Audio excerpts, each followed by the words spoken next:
We are going to do the notes for 2.3, graphs that enlighten and graphs that deceive. So we want to look at how graphs can give us information and how graphs can mislead us into thinking something is true when it's not. So we are going to look at some common graphs. So scatter plots.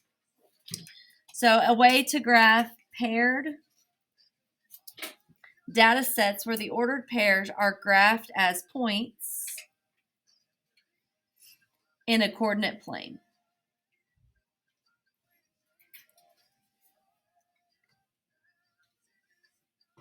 Scatterplots show the relationship between two quantitative variables. Gotta write that one small.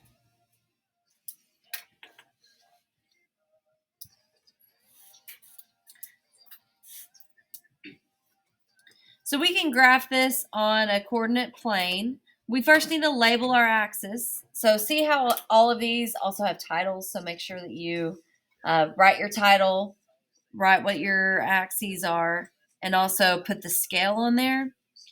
So this says create a scatter plot using the length of employment in years and salary in thousands of dollars of 10 employees as listed below. So I'll put salaries as our title.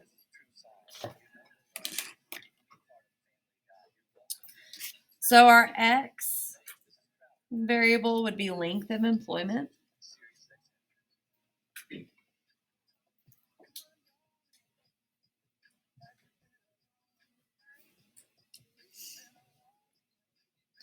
And then our Y will be what the actual salary is in thousands.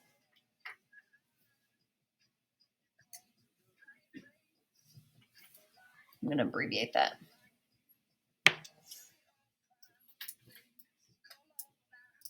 So if we look at length of employment, the highest one is 10, so we need to make sure that we include 10 here.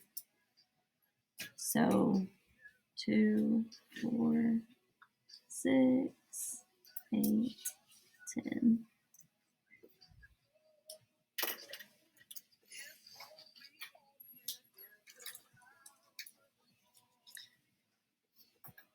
And then our salary in thousands. So let's see, what's the highest one? 45.1. So we need to make sure we go to at least 45. So let's see how many we have.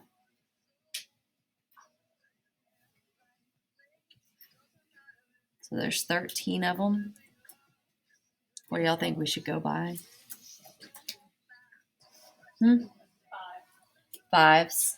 So I could actually do that same thing, but put 10s on here.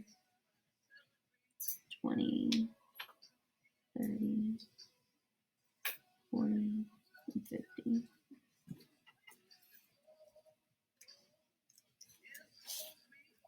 So then we'll plot the points. So 5, 32, 4, 32.5, 8, 40, 4, 27.4, 2, 25, 10, 43, 7, 41.6, 6, 39.2, 9, 45.1, and 3, 28.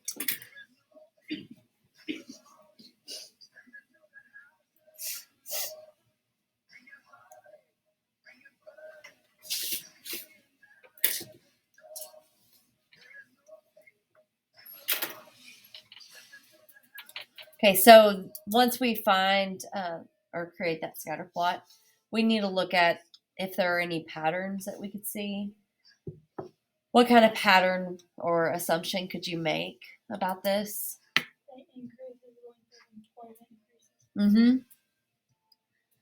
So as the length of employment increases.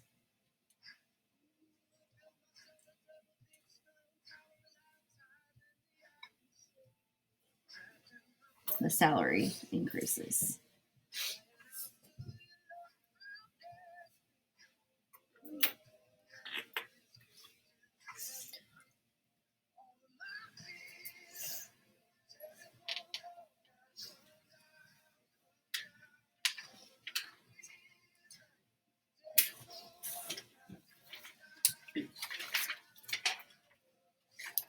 So as one variable increases, the other one increases, that's called a positive correlation.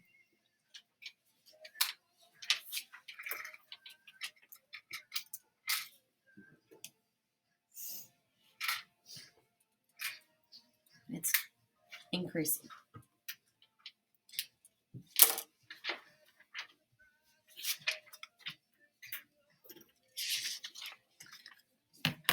The steps to graph this on your calculator, we learned this in algebra, college algebra, and also algebra 1 we did this. So our steps would be, you go to stat,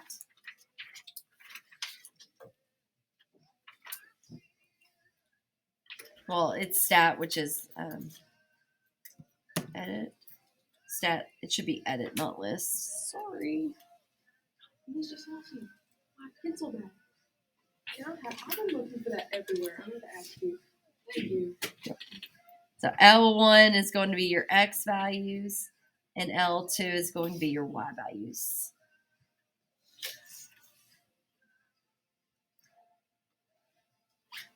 So after you put it in L1 and L2, then you do stat plot. So it's right here. You'll do second Y equals.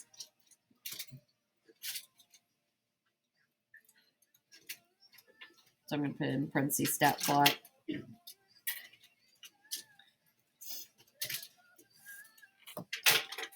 And then we go to 1. We turn the plot on. And then the type, you choose the one that looks like a scatter plot. And then you'll do zoom 9 for zoom stat. So we'll go through those steps.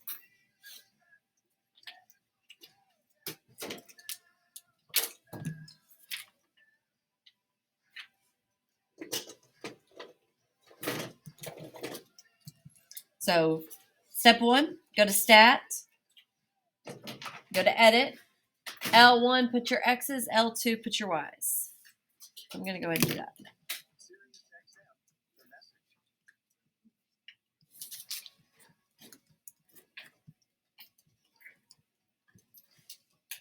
So I'll put my X's in first, and then I'll put my Y's in.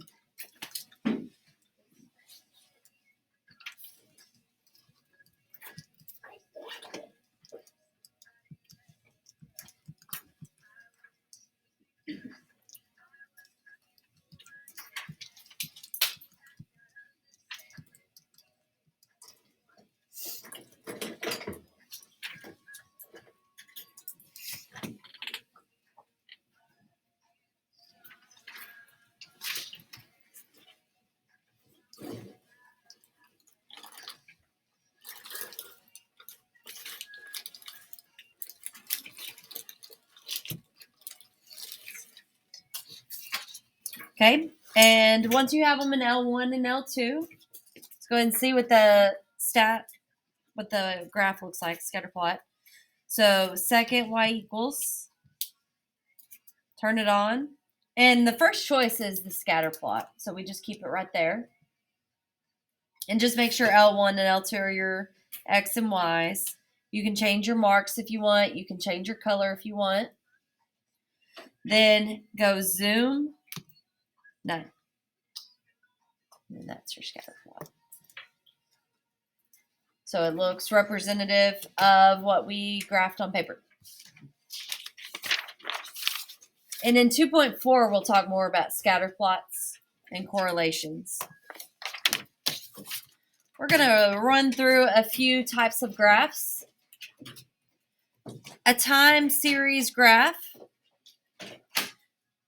So time series graphs uses quantitative data collected over time.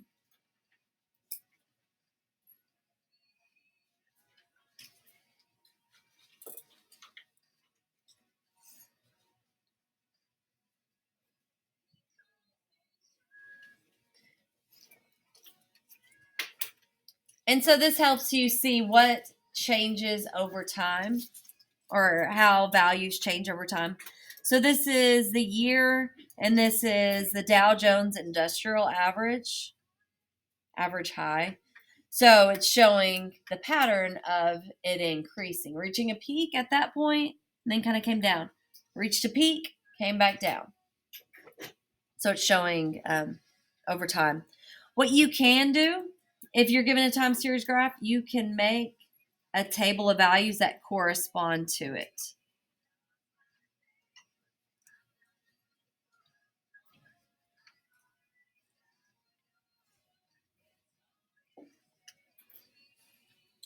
In general, this graph shows an upward trend. So you're looking at trends. Is it decreasing or increasing? So this one is an increasing trend. Dot plots. Dot plots, I think I taught them in 7th grade. That's probably the last time y'all saw them. You probably learned them in elementary too, but it's been a long time. So each dot represents a value. So it says IQ scores of low lead group. So each one of these is a frequency, basically. Be sure to label the line with equal increments. So this should be set equal all the way across. And then you can kind of look at the shape of the data. And you can also look for outliers. This 140, that's an outlier.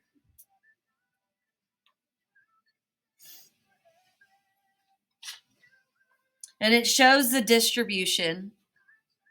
So see how this has a tail on the right? So this means it is skewed right. You can recreate the original list of the data values just by looking at the dot. This says 70, so we have a 70.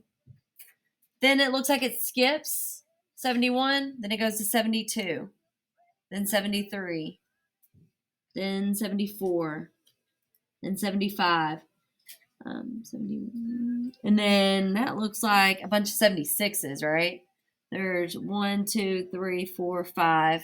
1, 2, 3, 4, 5. We're not going to recreate the whole thing. I just want you to know how you could create the list of the original data points. So would 50 or 60 be an outlier?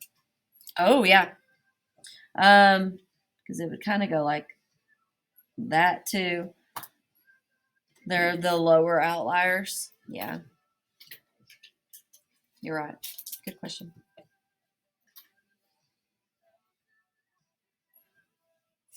Stem or stem and leaf plots.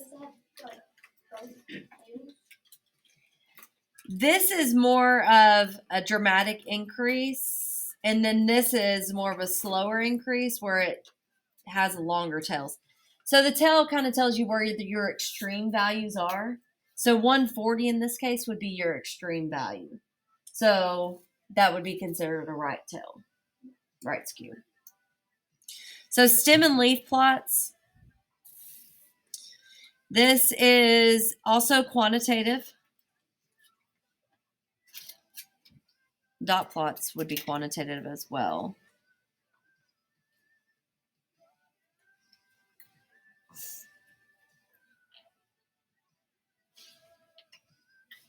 But you could do a dot plot with qualitative data.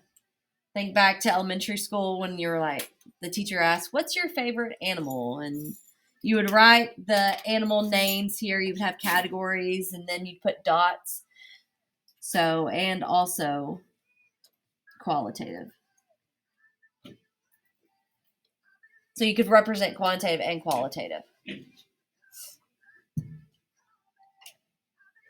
So I'm going to write horse, dog, cat,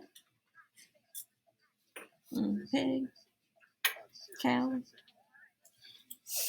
where you would do your dots as well. But if we have a dot plot that has qualitative data, we can't really say we have a right or left skewed because those don't correspond to numbers. You would just be able to look at which one has the most. All right, back to stem and leaf. All right, so your stem, those are the leftmost digit.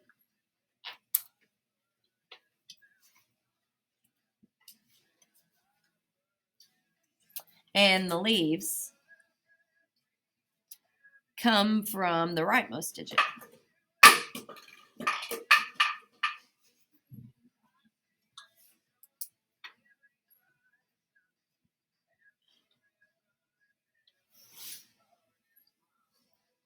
Leaves are arranged in increasing order, not in the order they occur.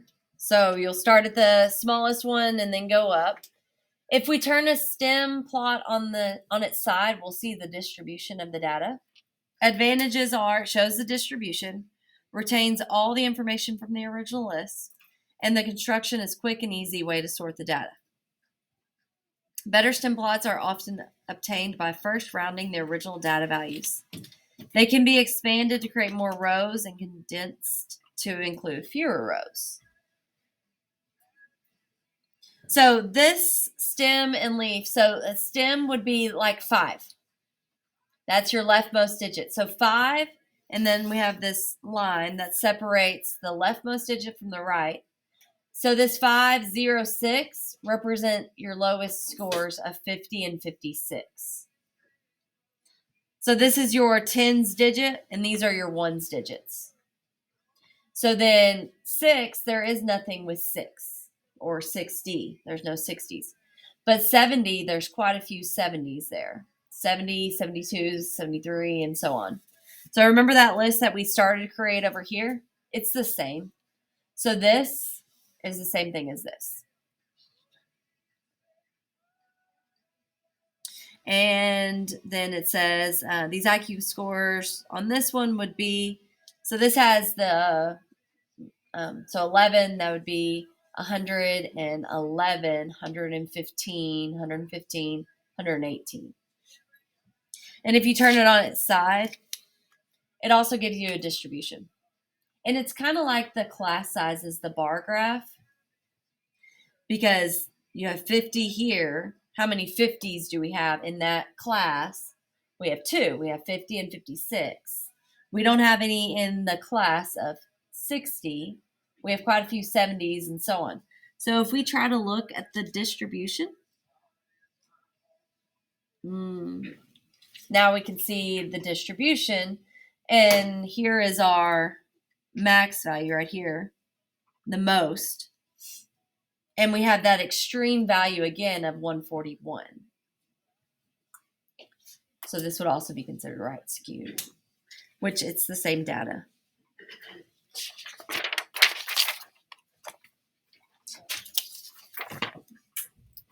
So let's create a stem and leaf plot from this data.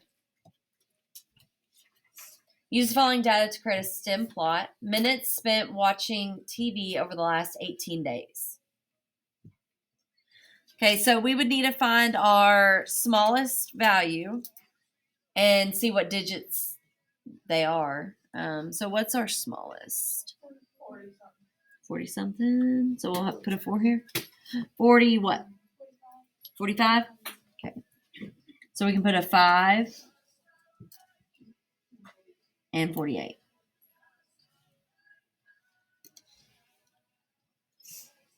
And then do we have any 5s? 6. We have 2 60s. And a 61.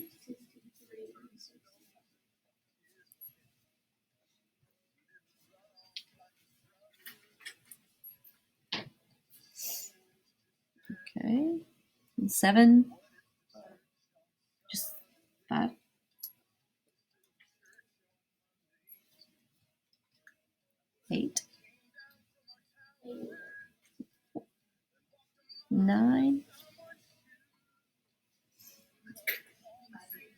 90. 92. And 4 and 8.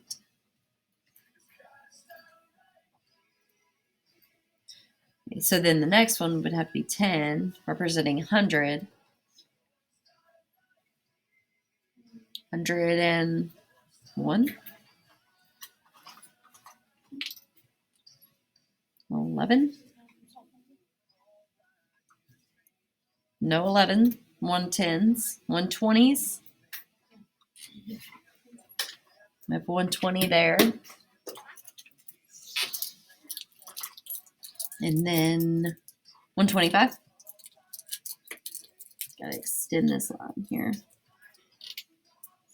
13. 136.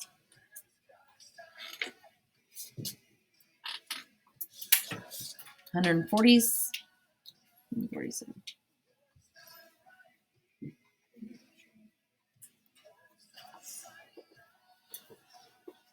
So if we were to turn it sideways to look at our distribution, what kind of tail would it have? More right. I was going to try to do it in pencil, but you know.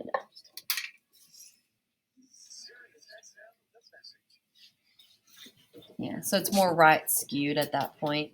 We have more extreme values on the higher side than on the lower side, which that's more common anyway, is what we learned yesterday.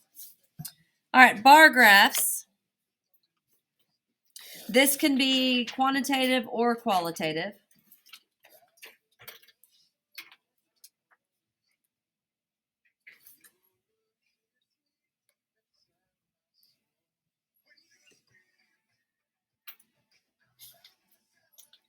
Vertical scales represent frequencies or relative frequencies.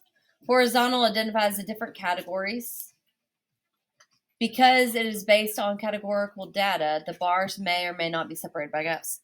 So actually, it just told us, if it's just categorical, is this going to be quantitative then?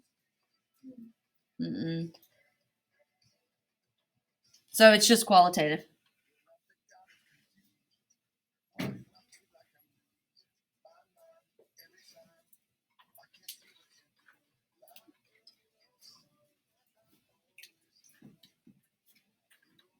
Because it says categories.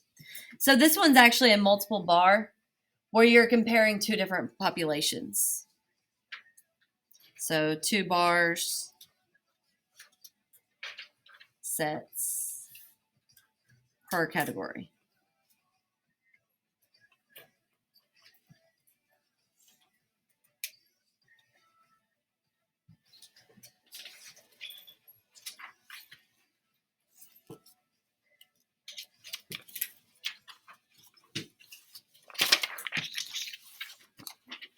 Okay, Pareto chart.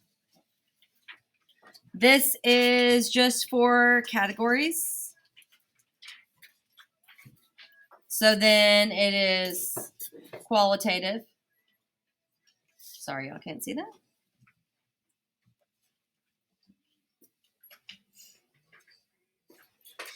The important thing about this is you're going to list your bars in descending order.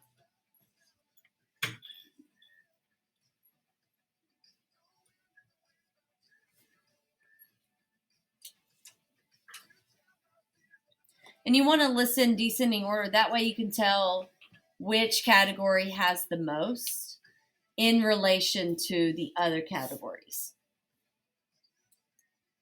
And you can use frequencies or relative frequencies. So remember, anytime we say that word relative frequencies, that's representing a percent.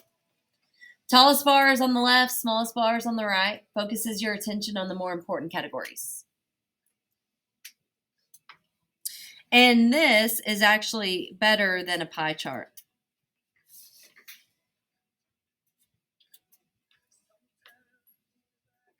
at showing relative importance.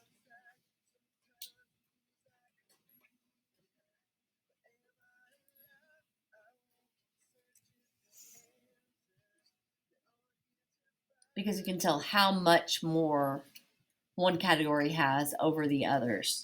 Instead of, if you look at this pie chart, you can tell that this one has the most, but how much more? It's so much easier to look here to see how much more, and then try to convert it from a circle. So we've done pie charts before. So this is qualitative.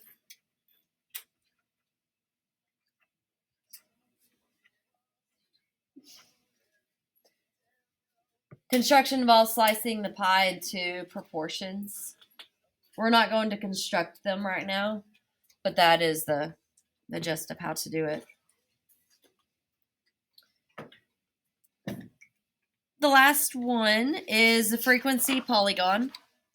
So this is where we have line segments that are connected to points located at the midpoints.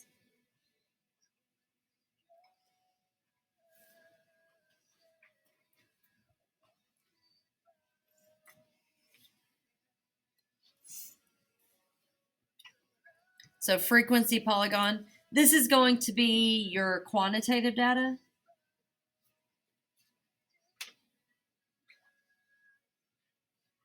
It's similar to a histogram, but the histogram has bars. The frequency polygon is connecting points, and those points are at the height that corresponds to the class frequencies.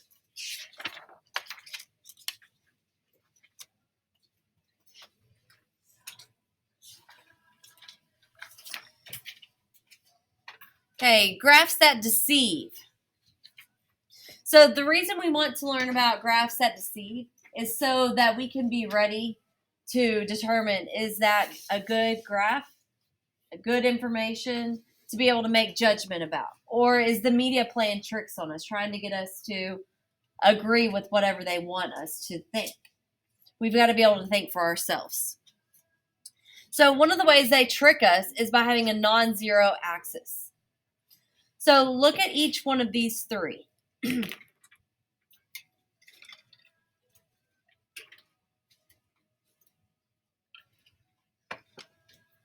you look at this first one, see how the bottom is 900? Is that supposed to be 900? No, that should be 0.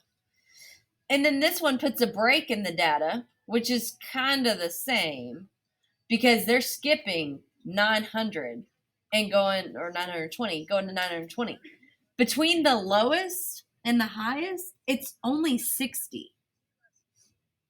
So if you put it on a correct graph, look at how even these are.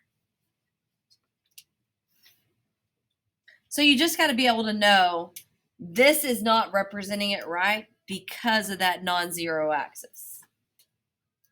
And then this doesn't help the situation. This really tells us they're all about even. So there's not big differences.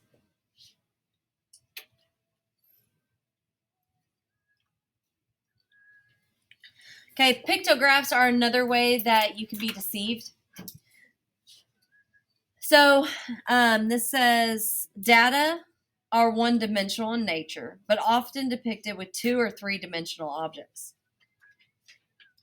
You'll create false impressions if you use a pictograph. So look at this example.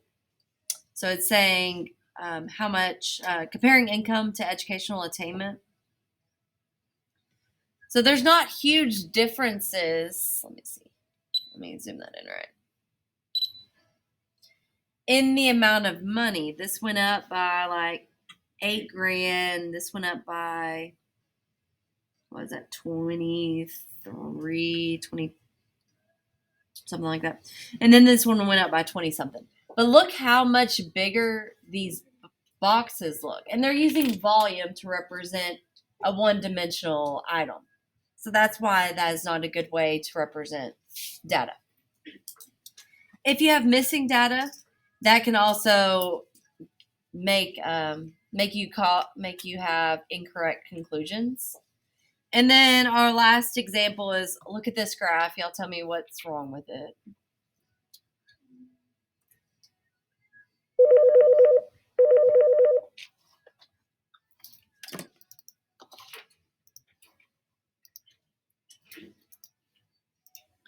What's wrong with this graph? Can y'all tell?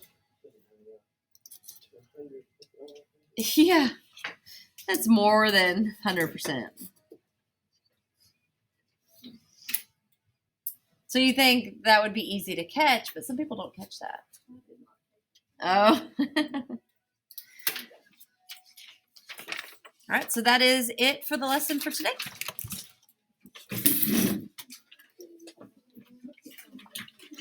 Tomorrow's work